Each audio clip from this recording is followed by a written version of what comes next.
Messieurs, dames, bonjour. Je suis Sweep, éminent représentant de l'Église universelle de la vérité, et j'aurais une question à vous poser. Croyez-vous en Dieu? Bien sûr, quand je parle de Dieu, je ne parle pas des petits dieux que l'on peut croiser un peu partout à travers les univers, je parle du véritable Dieu, le Magus. Cet homme si puissant qu'il a fondé toute une église afin de prêcher la paix et l'amour. Excusez-moi. Oui, qu'est-ce que vous voulez? C'est pas vous qui avez niqué une race il y a pas si longtemps que ça? Quoi, vous parlez des Laxidosiens? Mais eux, c'est normal. Vous avez vu comment ils sont? Ils sont dégueulasses, c'est normal qu'on les éradique. Comment ça, c'est normal? Ils ont deux bras, deux jambes comme nous, ils ont une tête, ils sont tout à fait normaux.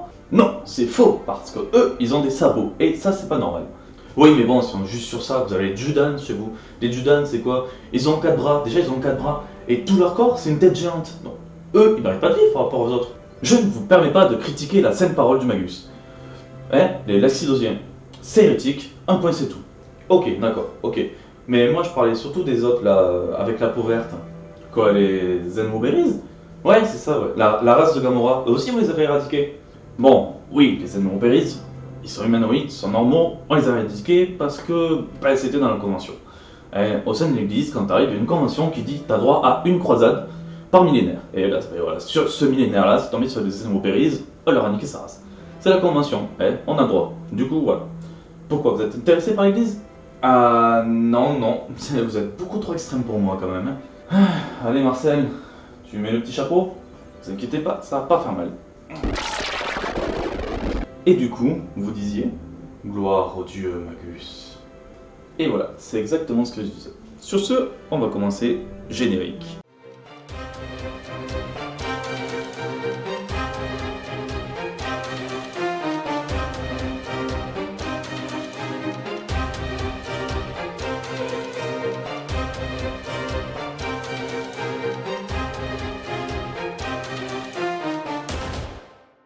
Vu que nous sommes à présent entre membres de l'église, il est temps de revoir la création de cette église. Tout commença il y a 5000... Excusez-moi, ça me fait chier ça. C'est mieux. Comme je l'expliquais, tout a commencé il y a 5000 ans avant l'époque moderne des comics. C'est-à-dire donc 5000 ans avant l'époque actuelle. Un homme est arrivé sur la planète Sinusix. Je ne pourrais pas vous dire exactement où elle se trouve, je l'ignore. Mais du coup, un étranger est arrivé. Cet étranger étant le Magus.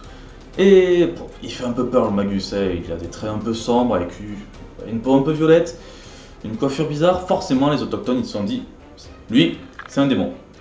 Du coup il y a un groupe d'autochtones qui allait pour lui niquer sa gueule, et ce groupe d'autochtones s'est fait niquer sa gueule, et les quelques survivants du combat se sont agenouillés pour vénérer le Magus et le traiter comme un dieu. Du coup l'étranger en profita, car qui dit Dieu dit forcément Église, et il créa donc l'Église universelle de la vérité. En un an à peine, la religion a réussi à conquérir toute la planète Sinusix, transformant ainsi cette planète ou la remodelant en planète mère, puis ils commencèrent leur croisade à travers les galaxies. Ainsi, de nombreux peuples rejoignirent les rangs de l'Église universelle de la vérité. Soyons par exemple les Judans, les Héroclites, en fait on a eu tout, on pouvait même retrouver des fois des Skrulls ou autres, avec des techniques un peu sauvages quand même. Tout commençait avec un inquisiteur qui arrivait sur une planète. Bonjour, je suis un inquisiteur, je représente l'Église universelle de la vérité. Rejoignez notre religion. Donc s'il y en avait qui étaient d'accord, du coup ils étaient là, oui, merci l'Église, on vient à vous. Donc tout se passait bien, c'était une conversation tout à fait normale. Mais des fois, ou plutôt très souvent, en fait on disait non. Donc il y avait le choix de soit t'étais éradiqué, soit sinon, comme je l'ai montré tout à l'heure, on vous fait un lavage de cerveau pour rejoindre l'Église. Du coup c'est comme si on vous tuait car techniquement, psychologiquement, vous n'êtes plus le même. Donc, rejoindre l'Église universelle de la vérité, c'est vivre ou mourir. C'est assez bizarre quand même comme concept. En plus, chose très intéressante, c'est que l'Église universelle de la vérité, comme je l'ai dit plus tôt, est assez xénophobe, ou plutôt raciste. En effet, ils n'acceptent pas les créatures non humanoïdes, pour eux ce sont vraiment des aberrations de la nature, mais il y a aussi des créatures humanoïdes qui sont dites indésirables et dont on ne veut pas. Par exemple, en indésirable, comme je l'ai dit plus tôt, nous avons les Laxidasiens, qui sont la race de People Troll, qui du coup n'ont jamais été acceptés et ont été décimés. Dommage, ils ont raté People Troll parce qu'il est chiant quand même. Donc, si on résume rapidement sur les manières de recruter de l'église, Si vous êtes une race qui n'aime pas, de base, ils vont vous péter. Mais si vous êtes une race qu'ils aiment bien, soit du coup vous dites oui et vous êtes sauvé. Si vous dites non, il y a deux choix possibles. Soit vous êtes directement éradiqué, comme les Zenroberries, soit on fait un lavage de cerveau. Et voilà. Mais après, une fois à l'intérieur, là aussi ça reste encore compliqué. Car il y a plusieurs rôles au sein de l'Église universelle de la vérité. Mais cela va dépendre un peu de votre statut. Si vous êtes quelqu'un de très faible, quelqu'un vieillard, handicapé qui ne pourra jamais aider l'Église universelle de la vérité, eh bien vous servirez votre Église en donnant votre corps pour être transformé en énergie de foi. Pour vous expliquer un peu le concept, on va complètement détruire votre corps à travers plusieurs solutions pour retirer l'énergie qui sommeille là-dedans afin donc d'alimenter les vaisseaux, d'alimenter toutes les énergies bien sûr qu'il y a et aussi d'alimenter le pouvoir des cardinaux. Mais ça c'est vraiment dans le cas où vous êtes vraiment trop vieux ou vous ne pouvez pas être utile.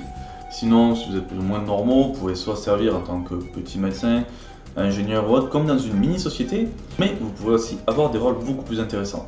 Si on part par exemple sur le côté militaire, vous allez avoir dans un premier rang des soldats de base.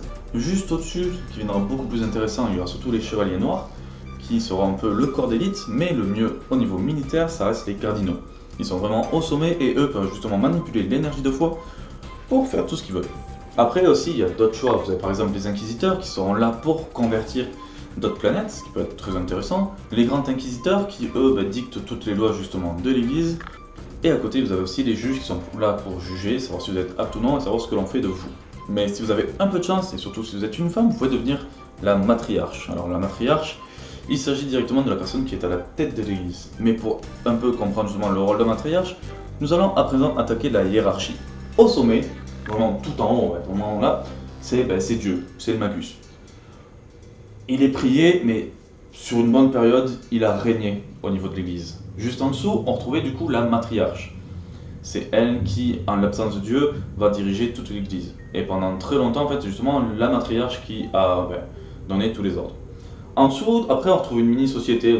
Vous allez avoir tous les gens normaux, mais si on doit classifier surtout les choses en deux parties, nous allons avoir d'un côté les cardinaux qui vont diriger tout le côté militaire. Nous allons avoir cardinaux. Après, il va y avoir du coup les chevaliers noirs, tout ce qui est militaire. Et de l'autre côté, les grands inquisiteurs qui, eux, décident donc de tout ce qui est la loi, qui règnent d'un côté sur les juges et aussi sur les inquisiteurs. Et comme je le disais rapidement, du coup, si le Magus n'est pas là, qu'est-ce qu'ils vont prier? On le sait tous, dans les religions, il y a toujours un symbole qui représente le Dieu. Par exemple, tout simplement pour les chrétiens, nous avons la croix de Jésus.